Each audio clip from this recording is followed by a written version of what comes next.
In today's video, I'm going to teach you how to remove downloaded songs on Amazon Music. If your device is running low on space, undownloading tracks is a quick way to free storage without losing the music from your library. I'll walk you through the desktop and web experience and share a few helpful notes so everything goes smoothly. Start by opening Amazon Music on your computer, either the desktop app or the web version in your browser. Head to your library, then choose Songs. Look for the Downloaded filter and turn it on. This filter narrows your view to only the tracks that have an offline copy stored on your device, making it much easier to see what's taking up space. Next, select the downloaded songs you want to remove. You can pick a single track or select multiple at once. Then click the three dots next to a track, or right-click if you prefer. In the menu, choose Remove Download.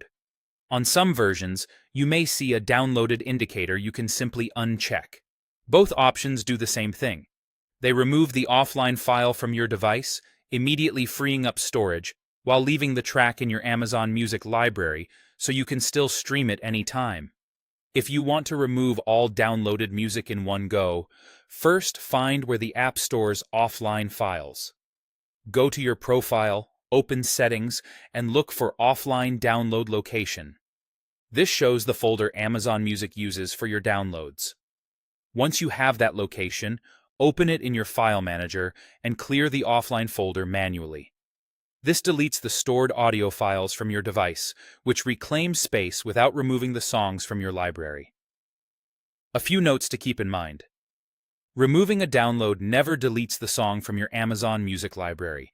It only removes the local copy.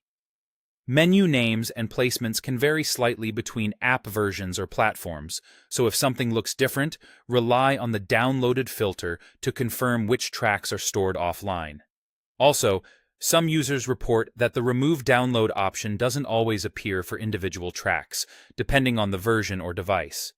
If that happens, reinstalling the app or giving it a quick refresh can help surface the correct menu options. That's it.